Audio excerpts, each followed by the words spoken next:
విషయాలు తెలుసు కదా. తప్పనిసరిగా చెప్తాను, చంద్రరెడ్డి గారు చెప్తాను. చర్చలో ఎప్పుడు కూడా వెలుగు పుట్టాలి కానీ వేడి పుట్టదు. చాలా అనవసర విషయాలు వచ్చినాయి. నా ఉద్దేశం ఏంటంటే దేశాలకు పోయినాం, ఒకరి మీద ఒకరు అనుకున్నారు, ఇది కరెక్ట్ గా అంటున్నారు. అర్ధ సత్యాలు అసత్యాలు చెప్పి ప్రజలను ఎప్పుడు మభ్య పెట్టలేము మనం కూడా. నేను నాతో సహా అంటున్నాను. గ్లాసులో సగం నీళ్లు ఉన్నాయి ఎంత నిజమో, గ్లాసులో సగం నీళ్లు లేవు అంతే నిజం అంటున్నాను. గ్లాసులో సగం నీళ్లు లేని ప్రభుత్వాలు అంటున్నాయి, నీళ్ళు లేవని మీరు చెప్తున్నారు. ఇంతకుముందు ఒక ప్రసక్తి తీసుకొచ్చారని చెప్తున్నాను. ఇంతకుముందు సరిగ్గా ఈ డిబేట్ కన్నా ముందు అరగంట నేను వాళ్ళు ఒక్కడే మాట్లాడాను. స్పష్టంగా జగన్మోహన్ రెడ్డి గారు వాళ్ళ యాత్రని నేను సమర్థించానంటున్నాను. నాకు సంబంధం ఏం లేదు దానికి. అయ్యన్న పాత్రుడు గారు రెచ్చగొట్టారు దాన్ని. అయ్యన్న పాత్రుడు గారు దానికి పర్మిషన్ లేవనంటే రెచ్చగొడితే ఆయన అక్కడికి వెళ్తున్నారన్నారు. రాజకుమారుని ఉత్తరం దిక్కు పోవద్దు బిడ్డ అంటే ఉత్తరం దిక్కే పోతాడు. మీరు హెలికాప్టర్లు పోమని మీరు ఇంత సలహా ఇస్తారని ప్రశ్నించిన ఇవాళ దాకా ఒక వేరే ఛానల్ ఎవరైనా చూడొచ్చు కూడా, బీఆర్కే న్యూస్ లో. నేను ఏమంటున్నానంటే ఈ రెచ్చగొట్టేది వీరే, చేసేది వీళ్ళే అంటున్నాను. ఎప్పుడు కూడా స్ప్రింగ్ కిందికి వచ్చితే పైకి లేస్తుంది.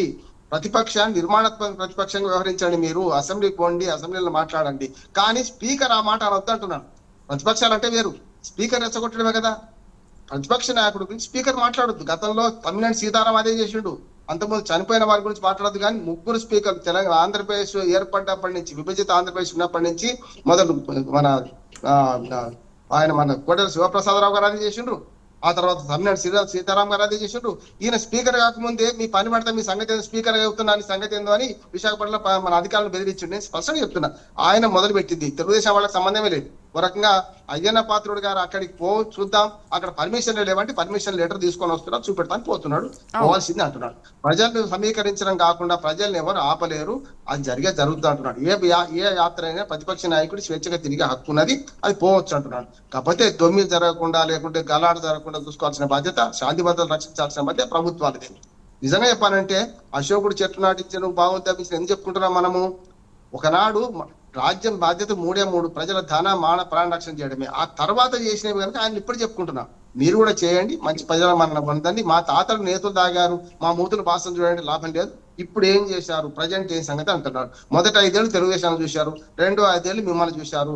ఎక్కడ వేసిన గొంగడు అక్కడే ఉంది అంటున్నారు. ఇంకా 3 పాయింట్లు పూర్తి కాలే. పోలవరం పూర్తి కాదు, అమరావతి పూర్తి కాదు, విశాఖపట్నం ప్రైవేటీకరణ మీద కత్తి అట్లాగే ఉంటది, కడప ఉక్కు కర్మాగారం విభజన చట్టాల్లో ఏమీ అమలు కావు. కుల రాజకీయాలు పెట్టుకుని, కులగజ్జి రాజకీయాలు పెట్టుకుని బాధతో చెప్తున్నాను, కోపంతో చెప్తున్నాను. కులగజ్జి రాజకీయాలతో మనం ఆ విలువైన సమయాన్ని 10 ఏళ్ళు పోయింది, 11వ సంవత్సరం కూడా పోయింది అంటున్నాడు. ఇప్పటికైనా ఇటు ప్రతిపక్షానికి మనకు అధికార పక్షాన విజ్ఞప్తి ఏంటంటే ఇప్పుడు 3.5 ఏళ్ళు ఉన్నది. ఈ 3.5 ఏళ్లలో మీరు అనుకున్న అభివృద్ధిని పూర్తి చేయండి, దానికి ప్రజల సహకారం తీసుకోండి, దాని సహకారం తీసుకోండి. ఒక మాట మన వంశీకృష్ణ గారు ఉన్నారు, రియల్ ఎస్టేట్ వ్యాపారం చేస్తూనే ఒక్క తెలుగుదేశం ప్రభుత్వం అనలే, గత 50 ఏళ్ళుగా అదే జరుగుతుంది అంటున్నాను. తక్కువ కొని ఎక్కువ అమ్మేసి ప్రజలను నాశనం చేస్తున్నారు, రైతులను నాశనం చేస్తున్నారు. 177 కోట్ల భూమి అమ్ముకున్నారు కదా ఈ ప్రభుత్వము. ఎవరైనా ప్రభుత్వ శాశ్వతం కదా, 177 రూపాయలను ఇచ్చిండ్రా రైతులకు?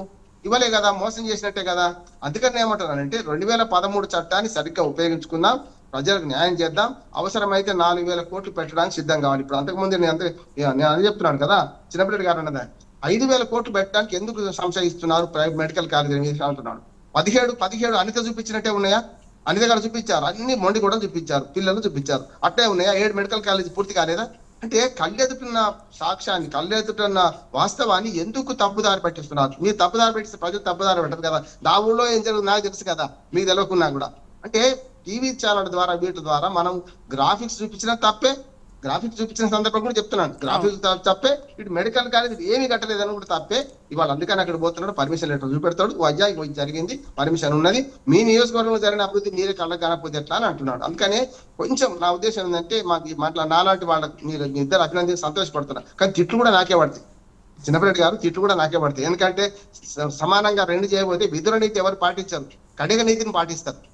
యుద్ధం వద్దు అని విదురుడు చెప్తే వినలే ధృతరాష్ట్రుడు, కళ్ళు లేనివాడు. కానీ ఏమంటే మనం అందరం కళ్ళున్న వాళ్ళం కదా, విధుల నీతిని పాటించండి. వినదగును ఎవరు చెప్పినా వినంతని వేగపడక వివరింపదగును అన్నట్టు మన చర్చలో దయచేసి వెలుగు పుట్టే ప్రయత్నం చేయండి. అనవసర విషయాలు, వెన్నుపోట్లు, గొడ్డలి, కోడి కత్తులు వద్దు అంటున్నాడు.